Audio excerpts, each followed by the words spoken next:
This is the Aftermarket Radio Network.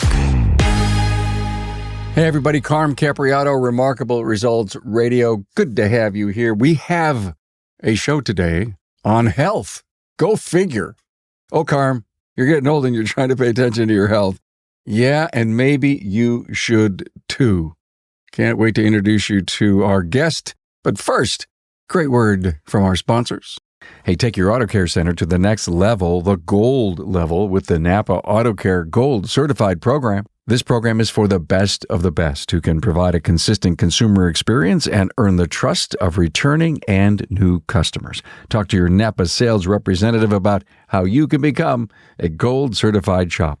Hey, let's face it, your shop management system is the most critical tool in your shop, and NAPA Tracks will move your shop into the SMS fast lane with on-site training, 6 days a week support, and local representation. Find NAPA Tracks on the web at napatracs.com. Also, thanks to AftermarketManagementNetwork.com for information that can help you move your business ahead, and for the free and informative LaborRateTracker.com. Hey, welcome back, everybody. Let me introduce you to Mauro Stara. We're going to talk about the longevity blueprint, how to stay strong, sharp, and energized after 50. And I have to say that there's an awful lot of shop owners in our industry, Mauro, that are in that zone of probably 50 plus, and they're looking for succession. One of the things that I hear and I see from everyone is Carm, sleep, nutrition, strength, mobility, stress management. And oh, by the way, I'm thinking of selling my business. And we have developed ourselves into routines that, in my opinion, may not necessarily be healthy for us. And this whole thing came to me from Brian Walker from Shop Marketing Pros. And I just saw him this past week out in Florida. And he continues to look really, really good. You know, he tells me he feels good. And you helped him. Mauro is from the sixpackceo.com site. And apparently you're out there helping people find their true fountain of youth. Absolutely, yeah. Look, I appreciate you being here and helping us through what we all may not necessarily know. We have some health challenges. My first question to you, Mauro, given the focus on health, there are some misconceptions that business owners have on what well-being is. Everyone has their own unique definition on what health means, what optimization means, what well-being means. But I like to see it this way. Think about a point in time in your life where you woke up pain-free, full of energy, full of mojo, and you went after what was in your mind without, let's put it, physical hesitation, without mental challenges in terms of fatigue, brain fog, energy crashes, post-lunch, like a feeling of high performance and focus and being on your A game throughout the day, and not just one day, but day after day after day. And I would say most people had such a period in their life, whether it was in their 20s, in their 30s, maybe in their 50s. Like there was a snapshot in time where you felt the best on your scale of measurement, not you comparing yourself to someone else, but you comparing yourself to across time where you felt your best. And so if we go back to your initial question with well-being, it's really, how can we elevate our health, our performance, our energy to that state, not just for a short period, but for as long as we can to increase the quality of life that we have. Well, you just slapped me upside the head because I'm trying to think when I felt fabulous. To your point, I've always thought back about decades, 20s, 30s, 40s, 50s, and I have always felt that there's a new life challenge, there's a new health challenge, I'm not paying attention, I should be doing more of this, or we're trying to be the biggest earners we possibly can, say in our 40s and early 50s, so we can set up our retirement. And we don't pay attention to the things that we should. I love what you said about having a hesitation and having brain fog. Oh my God, I bet you everyone who's listening is there. And I guess the next question would be, how do I get rid of it? And I know you're going to tell me, It's what I eat, what I drink, and what I physically do to elevate myself. So let's jump in this thing. I'm going to ask you a really stupid, big general question. So what do I got to do? I'm a big fan of knowing why something is happening, because I believe that identifying the problem, or let's say the root cause, is 3/4 of the solution. Meaning, if you know why something is happening, when it's happening, it's much easier to know what the root cause is and what the right solution is, versus being too quick to come up with something. And I know a lot of people are in the health and fitness space, or really any industry. Sometimes they want to sound smart and they will throw some buzzwords at you, or say, like, hey, just eat those foods and it will disappear. But it really comes down to each person. So if we stick to brain fog, I would ask you, when is it? Is it all day long? Is it in the morning? Is it after you eat something? Is it if you don't eat for a long period of time, right? And now we have questions that can isolate the issue. And if we know, okay, it's always after dinner, but it's not every day, well, what days is it? Is it the days that you have dairy? Is it the days that you have, I don't know, a protein shake? Is it the days that you have fish? Whatever that is. And now we can isolate and see, okay, it's something I'm eating. Maybe it's not something you're eating. Maybe it's all day long. Maybe it's every single morning. And then it will go deeper. And a lot of times, from my experience, it comes down to a few things. One can be low testosterone, right? If your testosterone levels are low, you'd see that on a blood panel. That can have an impact on if you're experiencing brain fog. The other one is gut health. You have a leaky gut, overall poor gut health, digestive issues. That can also cause brain fog. Mold is also an issue. So if you live, let's say, in Florida, Texas, or really anywhere where it's like hot and humid most of the year, that's another thing where mold can have an impact on that. And a lot of times it goes again back to gut health, as mold, mycotoxins affect gut health. So you want to identify when it is, right? So for example, I had brain fog in 2023 and I couldn't figure out why. Like, I was having every morning brain fog and it would get better throughout the day. So regardless of whether I ate this or that, small portions, no food, like it was irrelevant to what I ate. And I couldn't figure it out. And then I went 2 weeks on vacation and my diet quality was worse on vacation. I was eating more and less quality foods in a hotel, or, open buffet. And after like a few days, I realized, man, I'm having no brain fog. I'm on my A game. I feel really good. And I said, okay, maybe it was a little bit of stress. Who knows? I come back home at 7, 8 p.m. I didn't have dinner. I didn't eat anything at home. The next morning, I had brain fog again. So I knew, okay, there's something in the house. And I called the guy, come and check it. And he came and checked it. And it was very clear. There was a lot of mold. You wouldn't see it, but it was behind the wall, right? Now, my example applies to me, right? I'm not saying that's for you or for someone else. But again, we have to identify, when does it happen?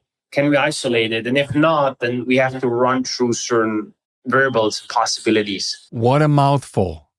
I mean, what you just told us was a great story. And all I could think about, because of our industry, and we look for problems on vehicles that aren't running right. Oh, I'm not feeling good. How do I find my problem? You just described diagnostics to us. And we do this for a living.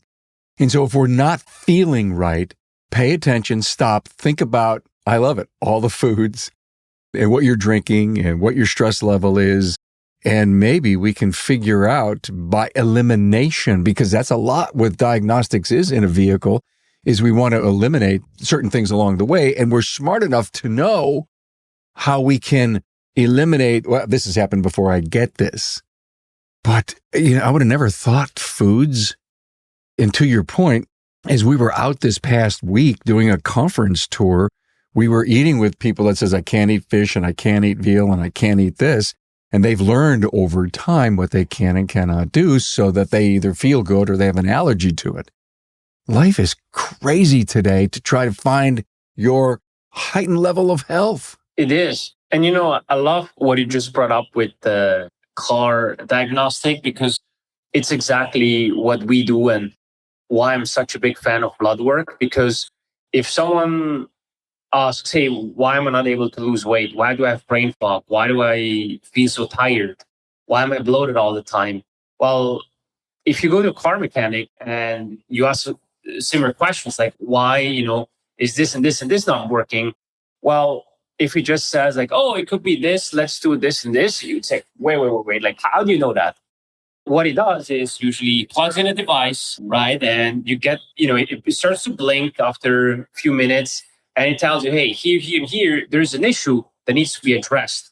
And this is why I'm a fan of blood work, because it's not guessing, it's testing. Stretch out your arm, you give blood, and within 1-2 weeks, the data comes back and tells exactly, hey, here's what's going on in your body, in my body, someone else's body.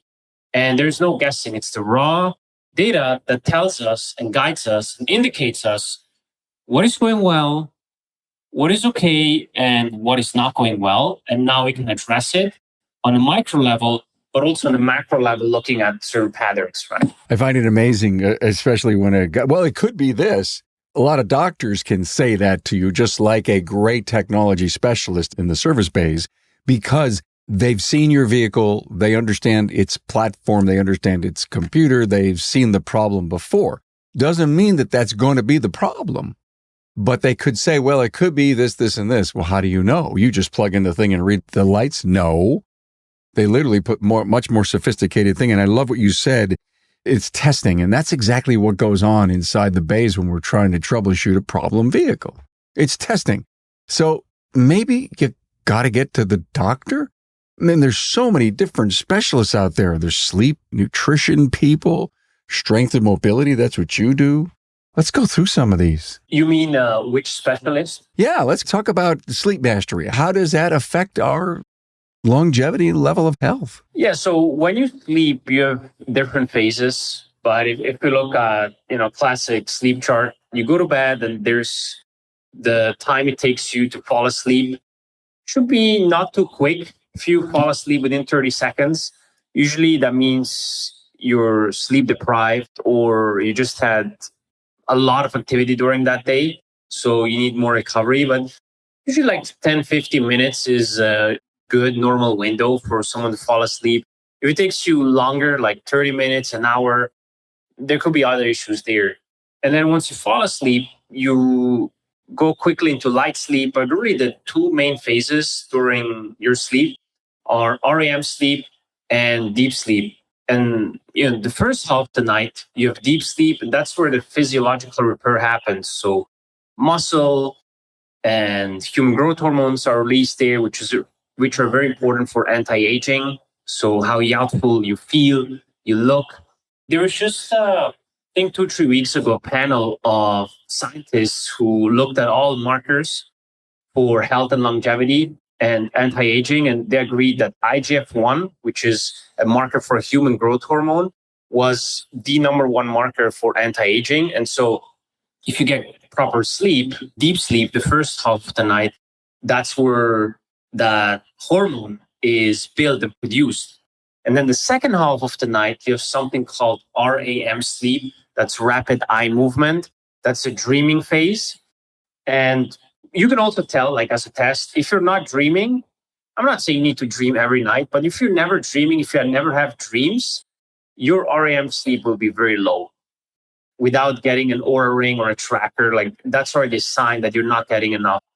And that's where more, you could say, psychological repair, or let's say brain health, brain repair happens, cleaning, memory, right? That you have a sharper brain, speaking of brain fog, right? That we just talked about before.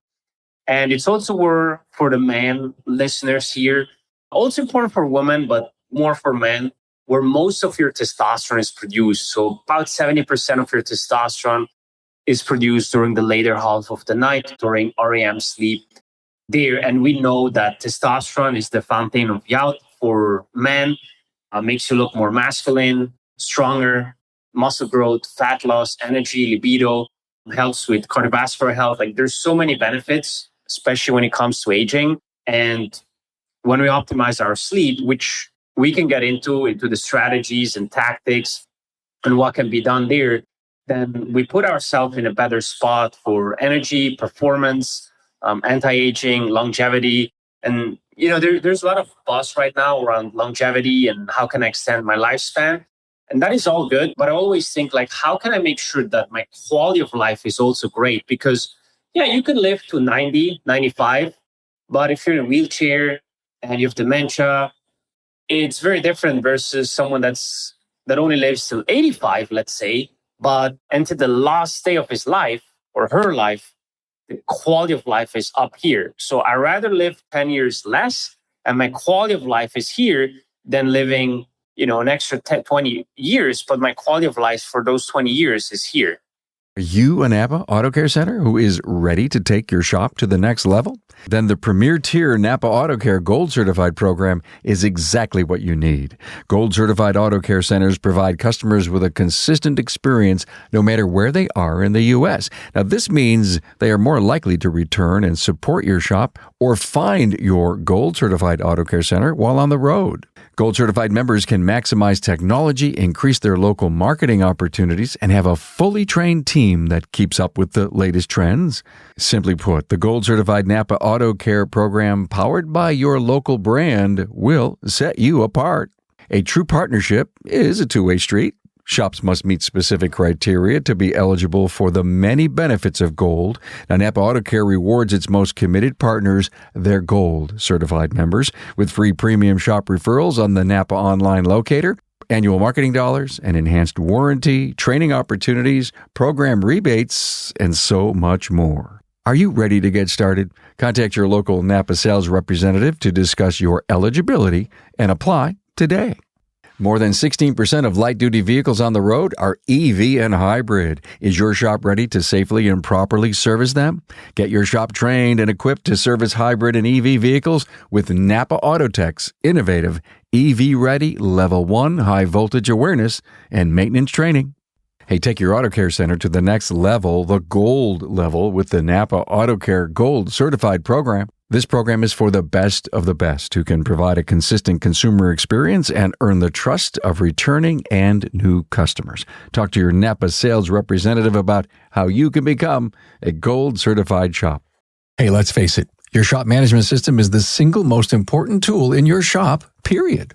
NAPA Trax has made selecting the right shop management system easy by offering the industry's best, most comprehensive SMS. Now, it all starts when a local representative meets with you to learn about your business and how you need to run it. After all, it's your shop, so it's your choice, and having local representation is a huge plus. Customizing Trax to your business, whether you're a one-person shop or a large multi-bay or multi-location company, a representative consults with you to help optimize your shop's workflow, efficiency, and profitability. Trax always has the flexibility to do business how you need to do it, which means it can also grow as your business grows. And unlike the other guys, will be there for you after installation with the best training and support in the business. Yes, a learning management system tailored to each role in your company. Simply put, Trax was designed and built for shop owners just like you. Visit us on the web at NAPA Trax, that's NAPATRACS.com. Hey, ever wonder how your labor rate compares to your market and state? You now have a site where you can confidentially upload your rate and see other labor rates published in your market. LaborRateTracker.com is an important site to know about. Currently, the database has over 1,000 shops participating and growing every day. But there's more to setting your rates than finding out what others charge. You should look at the labor rates in your state and town to gain a complete picture of the labor rate landscape. Hey, it's easy. Get market intelligence like never before at LaborRateTracker.com. I am blown away by what you just said about sleep. I don't dream. The occasional dream. So what do I have to do to dream so that I can get good REM sleep? Sure, we can dive into it. I always recommend people to track their sleep. So you can get an Oura Ring. Mine is just right behind there charging. An Oura Ring is very good. A Whoop Band, a Fitbit would also work. But the Oura is the gold standard. And that's where you would see how much REM, how much deep sleep you're getting, heart rate, recovery, like it gives you all the data. And now it gamifies the process and you have something to work on to be on an incline. And then you see the starting point. And once you implement what I'm going to share, you can see, hey, how much did I improve, right? So the most important thing for sleep is contrary to popular belief, because a lot of people think as long as I get 7 to 9 hours of sleep, then I'm good. And that's important, right? That's the quantity. But your circadian rhythm is way more important. So your circadian rhythm is the inner clock, inner biological clock. And when we look at mortality studies, they found that those who go to bed and wake up at regular times, let's say you go to bed at 10 p.m. and wake up at 5 a.m. or 4 a.m., so you don't get enough sleep, but you're regular, your mortality is lower than someone who gets to bed, let's say at 10 p.m., wakes up at 7 or 8 a.m., but the next day goes to bed at midnight, wakes up at 10 a.m., right? So the more there's like that deviation, the more the mortality risk went up because you're creating a scenario of social jet lag. So to say, you're jet lagging yourself as if you move countries or time zones all the time versus having that strict routine. So that is number one. There, your circadian rhythm, and the best way to optimize that, aside from setting those 2 times, I'm not saying you need to be a robot, but if you have a 30-minute threshold, that would be good. And the second one is sunlight. So you can just Google sunrise and put your zip code in, and you see sunrise and sunset. And you want to make sure that you get the first hour of the day, you get a little bit of sunlight there. You don't have to spend an hour in the sun, but if you get sunlight exposure in the morning, that's going to help your body reset the circadian rhythm and make sure you're in alignment with that inner biological clock. That is like the number one foundation. Light exposure in the morning. Mauro, what if it's cloudy all the time for like a week? You still get some benefits. So if it's sunrise, where do you live? Buffalo. Okay, so let's say sunrise Buffalo is 7 a.m., for example. If you go out in your garden or, your balcony, whatever. In the snow pile out back of the house. Okay. Yeah, you can just open the door. It shouldn't be through the window. Just open the window or the door. 5-10 minutes. Even if there are clouds, you still get a little bit of that benefit. But what you can do is get a 10,000 lux lamp. It's like $50 on Amazon, where you have bright light, and that helps already during winter. So that's like for the morning, setting the tone there of the day with that light exposure. And then, because think about it, like the body, you and I, the reason we have this podcast today at a certain time is because you and I agreed, hey, we're going to do that at this time in this time zone, right? But the body doesn't know if it's 10 a.m. or 10 p.m. No idea. The body knows only 2 things, light and darkness. And when the light goes up and light goes down, so to say, so sunrise and sunset, that's how the body starts to regulate. So we covered the morning. The big issue for most people is at night when they're on their screens, phone, TV, tablet, computer, and the sun is down. Usually the body would fire certain hormones like melatonin, but we're still in the computer. There's still that blue light. So the body thinks like, oh, it's still daytime, right? And now it's firing certain hormones that shouldn't be firing at that time. And now there's a mismatch in that circadian rhythm. And that's going to have an impact on your sleep. So what can we do there?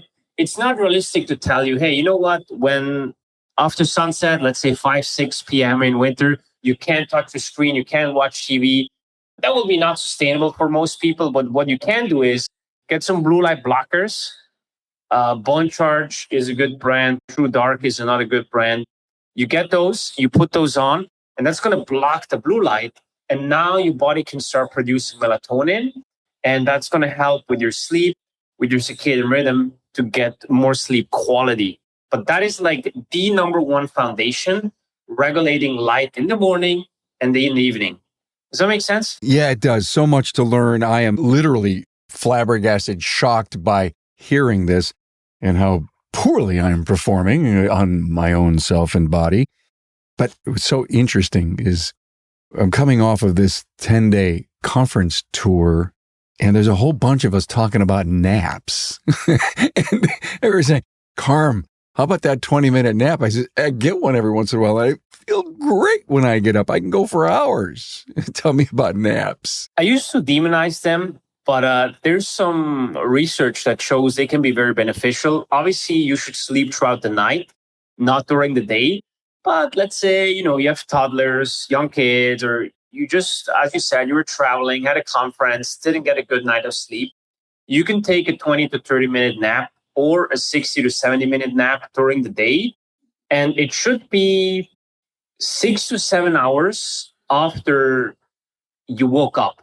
So if you wake up at 6 a.m., your nap should be around lunchtime, so 1 p.m. That's like what the data shows and the research shows when the optimal time is. And 20 to 30 minutes or 60 to 70 minutes, the reason for that is if you do it longer or in between those two times or longer than the 60 to 70 minutes, what's going to happen is that you may wake up when you're in deep sleep and now you feel more tired. So you don't want to wake up during deep sleep. You want to deep dive, so to say. And when you come up, you want to wake up again. But if you go down, you don't want to wake up when you're like underground, so to say, because you will be like yawning and super tired and it did more harm than good. I am already, I see so much value in having you on and doing this discussion because I don't know, I'm sure my listener is being impacted by the same thing because wow, you hit me upside the head big time and I got to process this now. That's what I got to do. And hopefully we produce some really good show notes so that people can go on our website, see that and look at some of these great bullet points. Thank you for this. Thank you for understanding sleep. I just want to add something to sleep because we talked a lot about light, but there's like 2-3 more things that I want to give your listeners that they can really implement right away for their sleep. And that's going to help them with the sleep quality, especially. So the second thing is the time you eat. So you want to stop eating 3 to 4 hours before bed. That's when you should have your last meal. And the reason for that is if you eat too close to bed, or really when you eat after eating, your body temperature is up because your body's digesting, processing the food that you just ate. Your heart rate is up. Your body temperature is up. So if you eat too close to bed, your heart rate is going to be higher and you're not going to be in deep sleep. The lower your heart rate is before you go to sleep, the lower it can deep dive during the night and the more deep sleep you're going to get. So if you eat very close to bed, maybe you have acid reflux, maybe you wake up at night.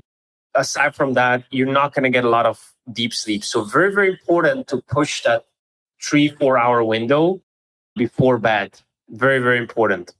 And the other thing is, I'm pretty sure that most of your listeners, they will wake up 1, 2, 3 times a night having to pee, right?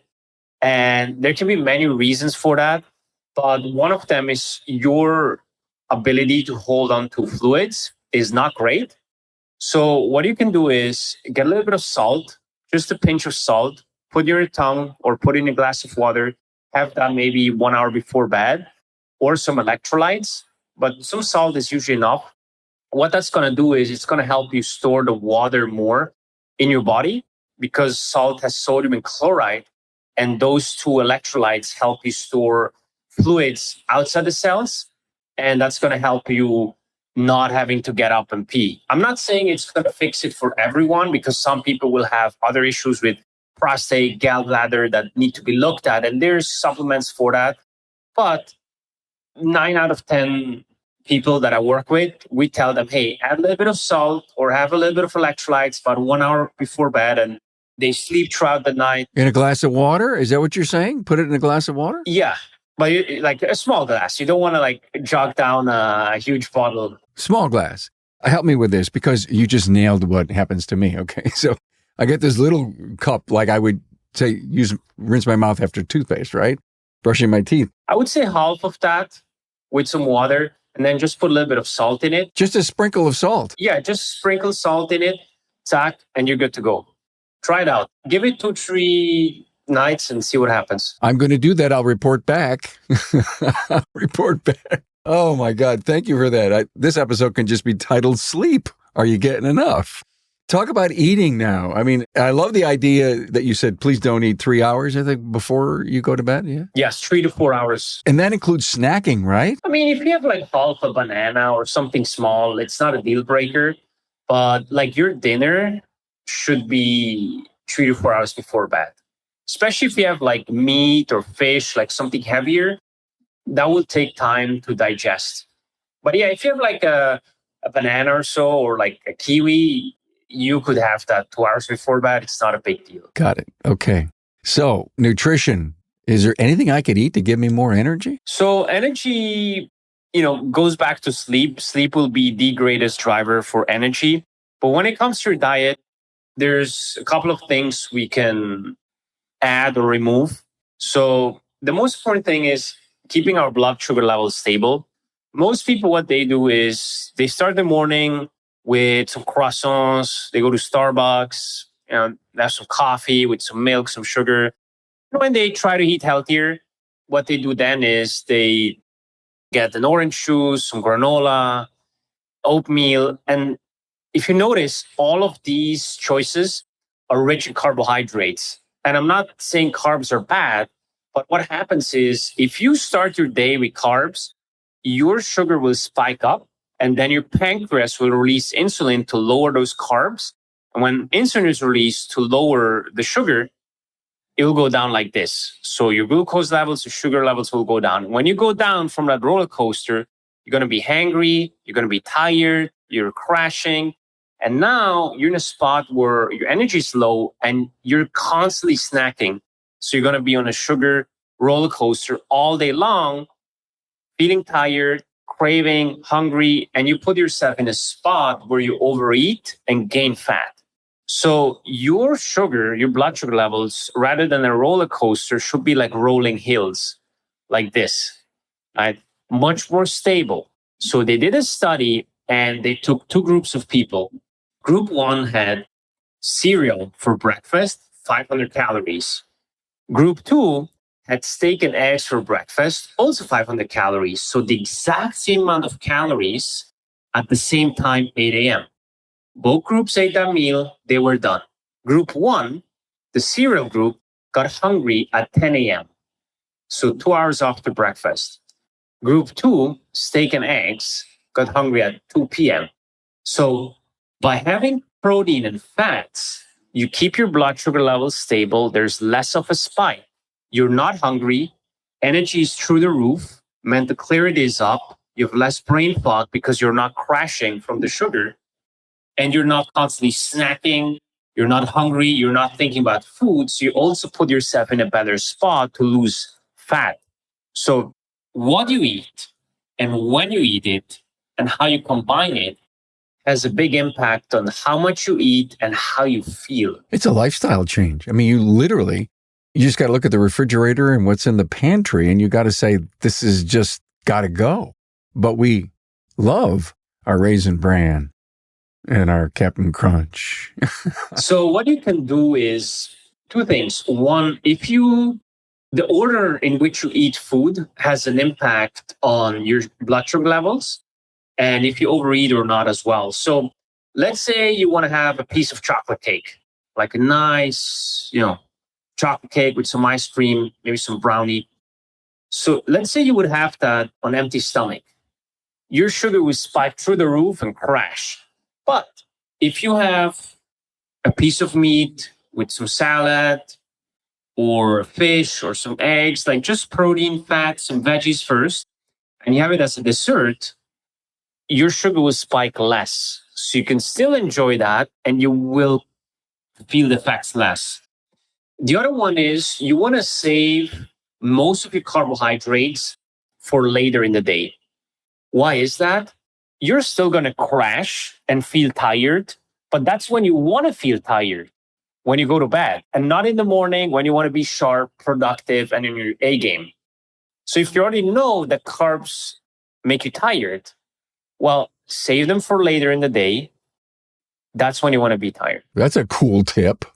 So if I sat down and ate a half a gallon of ice cream at night, every single night, so that I could get to bed, is that healthy for me? I would look at the quantity, but Oh, very good answer. Mauro Stara from sixpackceo.com. This has been great so far. You're teaching me an awful lot. Now, how does all of this, we haven't even gotten to exercise yet, but sleep and nutrition, sleep to me, I think you nailed it. I think so much of how healthy we are is going to determine if we dream and how well we sleep. But what about stress? Does stress keep us up at night? yes. So the two things that impact your sleep, you can see we always go back to sleep. It's such an essential pillar. But the two things that impact your sleep, how much deep sleep you get, are your core body temperature. So if you're cool, remember, that's why I said don't eat too close to bed. If your body temperature is up, you're too hot, it's not going to help you get into deep sleep. You want to be cool. That's why having a cool bedroom is key as well. And number two is your heart rate, your cortisol levels. So if you're stressed, you're in a fight or flight state and your body will be more in light sleep. Why is that? Well, thousands of years ago, if there was a threat, we couldn't be in deep sleep because we'll get killed. So if your body thinks there's a threat, there's no threat, right? Your apartment is locked, there's nobody coming, but your heart is pounding, cortisol is high, you're stressed. What's going to happen is your body is not going to go into deep sleep because it feels there's a threat. So very, very important to focus on stress. And there's a couple of things we can do there. One is always, if we look at stress, stress is always going to be there, but my body doesn't know if stress is there or not. It's how I respond and react to it. So my emotional stability. And that is regulated through my breathing. I always like to think about the movie scene in, Casino Royale with James Bond, Daniel Craig. There's like that bomb or fire outside, and he's just there at the poker table. Everyone screams and yells, and he just looks on the right and goes back. It's like super calm. So his body doesn't know that there's fire, there's people running, screaming, and that is causing stress because he's so calm through his breathing and his intention that he doesn't react to it. So his emotional stability is incredible. And even though that's a movie, right, we want to aim to get as close as we can to that. We don't have to be perfect, but we want to make sure that we regulate stress through breathing. So one thing you can do is 4-10-4 breathing, which means you breathe in 4 seconds, you hold it for 4 seconds, and you breathe out for 4 seconds. That's going to calm down your nervous system and it's going to help you. Just do that 4 times, takes like 1 minute, and you can integrate that multiple times throughout the day. The other one is when we're stressed, we're like compressing. We have a tight schedule. There's pressure on us. So if you think about it, like you're here and there's all these stressors and they're like on you. So what we have to do is decompress. So let's say, you're hosting here the podcast and, you're inviting me on. What are you doing after? Are you jumping on a next call, a next call, a next call, a next meeting? Or do you have 10, 15 minutes in between to wash your face, go to the toilet, take some deep breaths, and then go to the next call? And I've shared it with clients because I told them, show me your schedule. And I just see meeting after meeting after meeting. And I said, have you ever had a meeting that goes longer than expected? Yes. What do you do? Well, I freak out because the other meeting already started. It's like, well, if you know that to be true, why don't you add spaces? Well, I'm going to have less meetings. I'm like, so what? Hire someone or make sure that you focus on the quality of the meetings rather than the quantity. He added those in. He has like 1 meeting or 2 meetings less a day, but his closing ratio is up. His client retention is up. And that was just a small shift. And his stress levels are significantly less because he's not jumping from one to one to one to one to another meeting. There's some space in between. So that is something we can do to decompress, go out in nature, no phone, don't listen to a podcast, right? I shouldn't say that on a podcast, but don't listen to a podcast every time you go out. Just no phone, no technology, just nature. Observe the nature, the sky, the ocean, the forest, the trees, the animals. take some breaths. It doesn't have to be 1 hour. It can be 10, 15 minutes.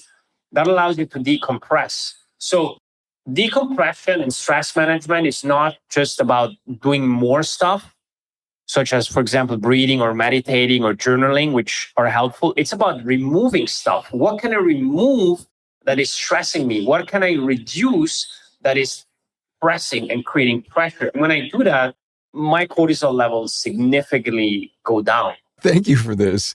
Wow. No technology, walk in the woods, walk on the beach, take a walk around the block, but no technology. Yeah, we are always connected, right? Connect. How can we disconnect? Okay, totally disconnect. What happens if my brain doesn't stop worrying about what's coming up? Or is it going to help me calm down? It's fine. It's part of being an entrepreneur. I don't think as an entrepreneur, you can ever shut down your brain. Like the reason we are where we are is because of the hyper creativity we have. But you need time where you think and just plan 30 minutes a day that are just your free thoughts. And now you can get more creative. Because if you truly think about it, why do you and I get paid? And every business owner, every entrepreneur, we get paid only for one thing, to solve problems. And how do we solve problems? Through solutions. How do we come up with solutions? We create them. And how do we create them? Through creativity. And how can we boost creativity? Not when we're stressed. When we're stressed, you're in the first, there's 3 parts of the brain. You're in the front part of the brain, in the primal part, fight, flight. When your cortisol is down, you're out in nature, you're calm, you go to the third part of your brain, the part that's behind. Don't ask me about all the 3 terms and how they're called. And you go to that part of the brain, and that's where creativity is. So we always think we need to do more and more and more, but many times it's actually doing less. When you do less, you get a great idea, and that great idea can take your business and your life to the next level, versus doing more and more and more may just keep you on the same level in the same wheel. Yeah, it may get you ahead, but it's not how much you do, but many times how many quality ideas you have that get you to that next level. Amazing stuff. I just want to encourage our listener to please share this with a friend, because I'm sure you know someone, trust me, you know someone that can use all this great advice. Now, he's Mauro Stara, Six-Pack CEO. As we end the show, let's talk about physical activity, what you do. That's six-pack. I have a six-pack under here. You just can't see it. We all do. Yeah. Let's talk about exercise as we finish up here. Yeah. So, you have 2 main categories. You have cardio, such as running, swimming, walking, biking, and you have resistance training. And what I noticed over the years is a lot of people that want to get healthier, they often pick one because time, your schedule is already tight. You don't have time for both. Optimally, it's good to do both. You should have a combination of both. But when people have to choose, they usually pick cardio. They go for a run. They don't want to hit the gym that much or train from home. And they think if I run, I'm going to burn off more calories. I'm going to be healthier. I'm going to lose more fat. And it's a little bit of error in thinking, because resistance training, or let's start with running or cardio, is like the solo entrepreneur that does everything himself. So when you're working, you're making money. When you're not working, you're not making money. That's cardio. When you're running, you're burning calories. When you're not running, you're not burning calories. Okay. What about resistance training? Well, resistance training is very different. When you do it right, where you progressively get stronger week after week, month after month, year after year, putting on some strength, some muscle, what's going to happen is that muscle is very metabolically active. So it starts burning calories at rest. So it creates an asset. So over time, you have more muscle that is burning a lot of calories at rest. So when you and I are sitting here, and if we both have a lot of muscle mass, that muscle is burning a lot of calories while we're on the podcast, while we're in bed, while we're on the couch. So having more muscle and doing resistance training is like having a team that goes out and sells for you and closes deals for you while you're not working. So whether you're working or not working, your body is still producing and burning calories. And that's the difference. So you're building an asset that works for you 24/7, like a business that has a team that focuses on the operation, the marketing, the sales, whatever piece of the business that is. Running, again, it's just a solo entrepreneur. When you run, you get results. When you don't run, you don't get results. When you resistance train, you get results. And you build that over time. And now, of course, you don't have to stop. But even when you're not in the gym, those muscles are still shredding fat away because of the calories that they're burning. When you're not running, you're not burning. That is the difference. Amazing. Your muscles are your friends. They're your team. They're constantly working. If you're working them, they're working you. Yes. The more muscle mass you have, that's like your passive income, right? That's going up. Or you could say your retirement fund. Or maybe for others, as an analogy that I also like to use is the more muscle mass you have, the more it's like giving your metabolism a promotion, a raise. I love it. All right. We got to get our butts in the gym. Absolutely. Or at home, right? Like you brought up Brian Walker at the beginning. He doesn't go to the gym, but he's got an amazing home gym at home. He works out there. It saves him time. He doesn't have time to go in a car, drive to the gym, park, get back home. No, he works out at home, goes downstairs, and he's done. Saves him time, 100% doable, and you've seen his results. Yeah, I have. Give me a quick tip here. I want to lift. I want to do some kind of muscle work. What do I need to get? What kind of weights should I have if I want to at least start feeling good, and then maybe I can make a major investment? What could I start with? You can get the Bowflex adjustable dumbbells. They go up to 50 and the higher one to 70 or 72 pounds. So these are just two dumbbells and they're adjustable. So when you click, you pull out the weight, light, heavy, and so on. So it's not a lot. And because if you buy a set of dumbbells, it would take a lot of space, occupy a lot of space. So you have those two and an incline bench. The incline bench allows you to train your chest support rows. So that's a really good start there. Very minimalistic. We've had guys just with that put on 10, 15 pounds of muscle, get six-pack lean. But as you said, over time, if you want to further progress, you need a little bit more equipment. And that's where you decide, do I want to go to a gym or do I want to work out at home and build out a nice home gym? Both work. It's personal preference. It's also a little bit of psychology, meaning, are you a person that can work out alone and push himself? Or are you someone that needs to be seen? So most people who are extroverted, they do better in a gym. They need to be seen. They need the competition, the push.